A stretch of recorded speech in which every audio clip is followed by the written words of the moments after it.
In today's video, I'm going to explain how I ditched FiOS and saved $150 a month. It's really my complete guide on cord cutting in 2019, everything you need to know, and why now is the time to do it. Coming up.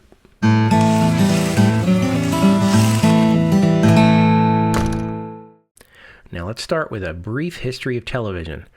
So back in 1920, television was invented, but it didn't become popular until like the 50s. That's when it was just black and white at the time.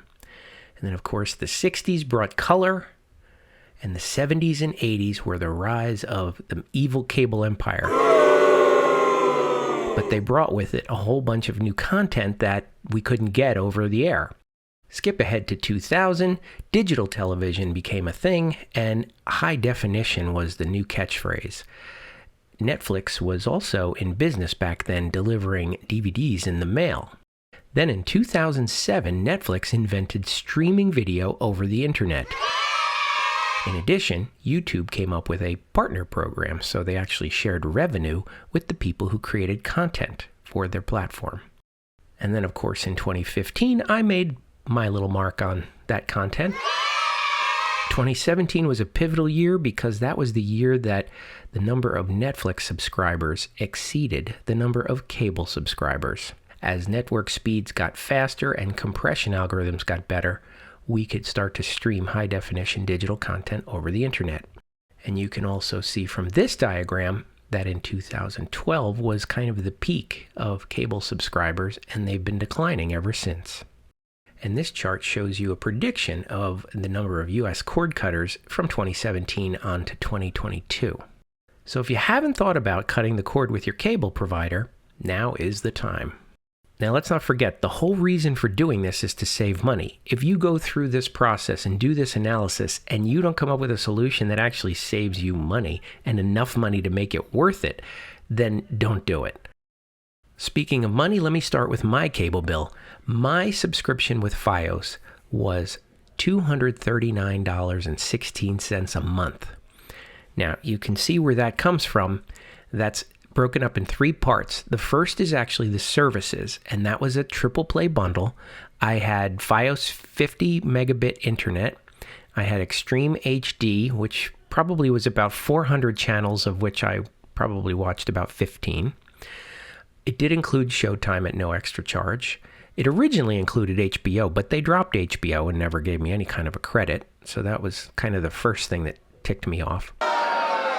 And then I also have FiOS Digital Voice Unlimited, which is for my home phone service. So that was $154.99 was the total price for my bundle. Then equipment was $53.95 a month, and the taxes and other fees are $30 a month, and the total came out to $239.16. Let me give you an overview of the 6 steps that are part of my process, and this is going to be one of my longer videos, so I put time codes in the video description so you could skip right ahead to whatever section you want to know about. The first step is going to be figuring out what do you watch. Then we're going to see what we can get for free over the air. We're going to look into streaming services for anything we can't get for free. We of course need an internet service, and then we're going to look at convenience services as well as hidden costs. Step 1 is figuring out what you watch. The easiest way to do that is to look at your existing DVR, figure out what shows you record and what channels they're on, and start a spreadsheet. And then identify what are the must-haves versus the nice-to-haves. What would you be willing to give up if you could save money doing it? Now, step 2 is determining what channels you may be able to get for free using an antenna, and that's considered over-the-air, OTA. You may not be aware that most over-the-air channels these days are high definition, and the content comes across as good, if not better, than your cable service. Now, of course, to get the free channels, you're going to have an antenna, but antennas have come a long way from what they used to be. They've got these flat things like the one on the left-hand side that can go on a window or on a wall, and you could put one on every television if you want. And then they've got the other ones on the other side are more for either in your attic or up on your roof or something like that. And it all depends on how far you are away from the signal. Now, to choose the right antenna, I recommend going to Antennas Direct, click on the Learning Center and then a transmitter locator. When you enter your zip code, it gives you not only a map that shows you where all the transmitters are, but more importantly, if you scroll down, you see a list of stations, what direction they're in, and how far away from you they are. And they'll also recommend different types of antennas for you as well.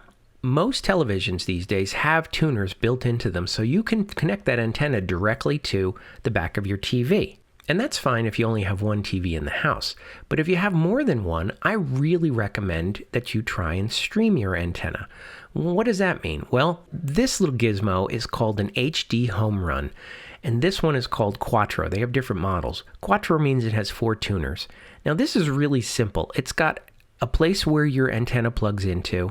It's got an Ethernet jack on the back to connect to your router, and it's got power. That's it. No buttons, no lights, no configuration. You just simply plug it in, and you can connect to this from anywhere in your home network on any one of your devices, whether they be TVs, computers, your phones, your tablets, whatever. And you can watch up to 4 channels simultaneously on your antenna from anywhere in your home. There are also ways to access it outside of your home with a media server such as Plex, but that's a topic for another video. After you figure out what you can get for free over the air, now you've got to turn to streaming services. Notice Netflix is not on this list. These are streaming services that allow you to watch live channels that you can't get over the air. So this is just probably a partial list, and by the time you watch this video, it could change. So these are the ones that I would recommend taking a look at, and these are the ones that I've actually evaluated myself. Now, one of the things you have to think about with streaming services, they often have hidden costs. So one of the big ones is how many simultaneous streams can you do? If you're the only person in your home, you don't care. But if you have multiple people and there's multiple televisions, you're going to need more than one simultaneous stream.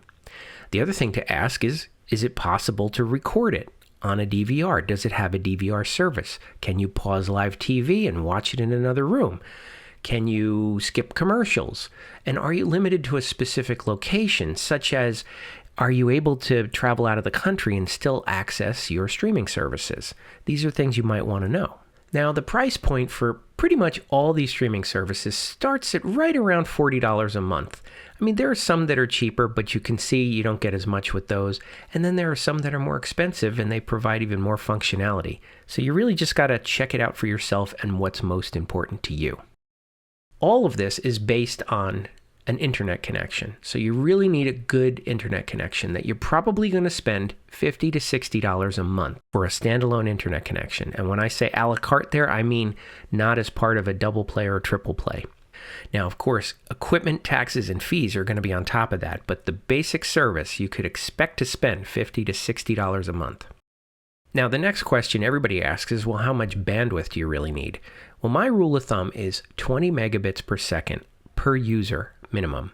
And what that means is if you've got 3 TVs in your home that could be streaming, plus you've got a couple of other people that could be watching on a tablet or something like that, just multiply the number of people times 20. If you've got 5 people in your family, go for 100 megabit minimum. But I'll tell you right now, unless you've got 50 people in your home, you really don't need gigabit internet. I've monitored my router while streaming a 4K Netflix video, and I gotta tell you, 20 megabits is more than enough per stream. Now, if you want to really minimize your cost on your internet service, one of the best things to do is bring your own equipment. Now, what that means is go and buy a cable modem. Don't pay them monthly for a cable modem or a router. Cable modems are cheap. If you're with Time Warner or Cox or Comcast, just Google the name of your cable company, space, cable modem, and you will find a page that lists all the compatible cable modems for your cable company. Then turn to eBay. You'll be amazed. You can pick one up for less than $50. Why would you pay $10 a month for something you can get for $50? I also really recommend you have your own Wi-Fi. I think that just makes switching so much easier. If you need to change your ISP down the road, you just plug in a different cable modem and you're good to go. The other thing is it protects your privacy because it's your router. It's not controlled by your cable company. If you're using a cable company's router, they can get into your home network. If you have your own router, you then block them from getting in. So I really recommend it. Plus, the mesh technology that's out there these days, like this Amplify system on the screen right now, that's the one that I use, and I really like it. And you get so much better coverage in your house when you have multiple mesh points. But that's a topic for a future video as well. So step 5, we're going to talk about convenience services. Really, do you know how spoiled you are with your cable service? You've gotten very used to having that cable box for a long period of time. And if you're going to go to something else, it's going to have some impact. If you're doing a triple play, one of those conveniences is a home phone. Now, if you're like me, the home phone has become a portal for solicitors. It seems like the only time that it ever rings is from a solicitor, because everybody who really knows us well knows our cell phones and they call us directly. The home phone, though, is the one we give out to places that we really don't want calling us on our cell phone, like schools or work or other places. Are you really going to give that up? Or do you want to keep the number? Well, I can show you how to keep the number. You can port your number to Google Voice for free home phone service. And you just buy one of these little boxes, this OB-Hi voice over IP box. Trust me, it's easier to configure than it is to say. Right now, I've ported my home phone number to Google Voice, and I have one of these OB-Hi boxes. And when somebody calls my home number, it rings in my house. And if I don't answer, it goes to voicemail.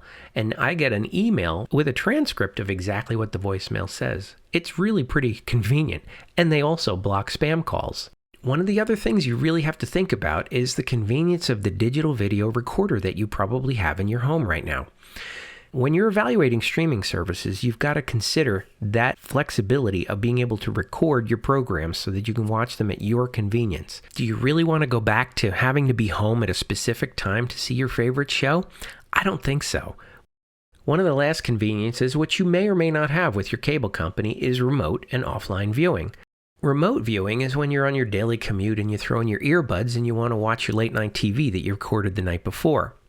Offline viewing allows you to save it locally to your phone or your tablet so you can watch it on an airplane or someplace else. Now, these may not be services that your cable company offers, so it may not mean that much to you. But some of the new streaming services have these capabilities, so just be on the lookout for them. Now, the final step is step 6, where we're going to look at the hidden costs of cutting the cord. Now, what I mean by hidden costs in this case is not necessarily financial. You need to really consider the impact to everyone in your household and how frustrated they may be. Consider the complexity of having multiple services that if they want to watch one channel, they have to go here, but if they want to watch that show, they have to go there. Are they going to be okay with that? Are you going to be able to handle their complaints when they say, I just wish we could go back to cable? Of course, you're also going to have multiple bills to pay. You also have to consider that some streaming services are not supported on all devices. Now, what do I mean by that? Well, your smart TV may not have a built-in app for the streaming service that you choose. So then you might need to get a streaming box like a Fire Stick or a Roku. But be careful because they may not support every one of the streaming services. Just consider how you're going to stream it when you're deciding which service you want to go with. Now, what did I choose to save my $150 a month? Well, I ditched FiOS for Optimum. Now, I know you may be saying, well, you didn't really cut the cord. No, but I'll give you my reasons why. First of all, the price. For $65 a month, I got their Core TV package, which is over 200 channels. And I didn't care about the number. I cared that it had all of my must-haves, and this one did. I also got 200 megabit internet. That's included in that $65. So if you think about it, I was going to pay $50 just for internet. It's like getting all those channels for just $15 more a month. The best thing about it is it's a 3-year price lock with no contract. So I have the option to leave anytime I want, but they can't change the price on me for 3 years. That's a pretty darn good deal. 3 years gives me a lot of time to figure out my next move. And as an added bonus, they threw in a $100 Amex rebate. Now, I just want you to know, this wasn't their initial offer. I started about 6 months ago by going to their website, putting in my address, and just to see what packages were available. At the time, they were like giving me around $79, but with only a 1-year lock. Then as time went by, they continued to email me better and better offers. And when it got to this one, where it was $65 for 3 years, I jumped at it. And the $100 rebate was literally a bonus. So let's take a look at what did I really save on the service. Now you'll remember I started out with a FiOS triple play package that was $155 a month for their Extreme HD, 100 megabit internet, and home phone. Now after, with Optimum, I'm doing a double play for $65 a month. That gives me Core HD, 200 megabit internet, and I went with Google Voice for free home phone service. So my savings on just services is $90 a month. Now, what about equipment? My FiOS equipment, I had a DVR, it was a whole house DVR, I had 2 cable boxes, and the router. I was with FiOS this time for 45 months. Now, after 45 months, I paid $540 for that router and $1,890 for those cable boxes. That's over $2,400 for equipment that I don't own. So what did I do? First, I went to Optimum and I got a cable card. It costs $2.50 a month. That is required by law. Every cable provider has to make them available to you so you can get your own equipment. Now, the equipment that I bought was an HD Home Run Prime.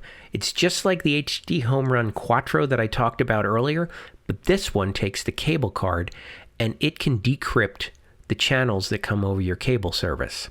Now, I had to buy this unit on eBay because they don't make them anymore. They're discontinued. It's a long story, but they've discontinued this model and they're actually working on a newer model, but they're having problems with it and it's been delayed for about a year now. So we'll keep our eyes open and see when that comes about. But I did try it out. Now, what I found is that half of my channels are DRM encrypted. And you can't play DRM content on Fire Sticks. And that was my streaming device of choice. I had 3 of them in my house. So I was a little disappointed by that. And then I found you can't play DRM content from the HD DVR on anything. So that was another thing that was frustrating to me. So I basically said, all right, the Home Run Prime is out. That solution's not going to work for me. So what did I do? I went with TiVo. Yeah, I know. You may not think that's very popular anymore, but there are still a lot of people that use them because they make sense. This is my first time owning a TiVo, and I should have done it long ago. What I bought was a TiVo Bolt Vox DVR, and that has 4 tuners, and it works with either cable or antenna. So if I ditch cable down the road, I can always still use my antenna. It has a 500 gigabyte disk drive in it that stores up to 75 hours of high-definition content. It has the ability to record all the shows that I need. It has seasonal recordings, it commercial skip, pause live television. I can view it remotely. I can take it for offline viewing. And I also bought 2 additional what they call TiVo Minis. Those are like remote satellite boxes that allow you to watch from your TiVo DVR on the other TVs in the house. So in total, I spent $150 on the DVR. That's brand new from TiVo. And I paid $120 for 2 minis from eBay. So my total cost, this investment, is $270. And those are just one-time equipment charges. So what did I save on equipment? Well, before, I had all the leasing charges from FiOS for the whole house DVR, the 2 cable boxes, and my router, plus the DVR service. It came to $54 a month, even with a $10 discount. After, with Optimum, I now have $2.50 for the cable card, and $12.50 is for the TiVo service. Now, mind you, it's $15 a month if you pay monthly, but if you pay for it a year at a time, it drops to $12.50 because it's $150 a year. So my savings on equipment is $39 a month. So I estimated that I'm saving about $150 a month after the fees and taxes. That's going to amount to $5,400 over the next 3 years that I'm with Optimum. And I have no contract. I can change at any time. I can upgrade my service. I could downgrade my service. I could do whatever I want. And the equipment, yes, I outlaid a little bit of money up front for equipment, but that's going to pay for itself in less than 3 months. Hopefully by now I've convinced you that 2019 is the right time to think about cutting the cord. So thanks for watching, and give this video a thumbs up, and I'll see you in the next one. Hey there, if you're new to the channel, be sure to subscribe and hit that bell icon to be the first to know when new videos are posted. Look for HandyDadTV on Facebook, Twitter, and Instagram, and visit the website HandyDad.tv for more great ideas and information.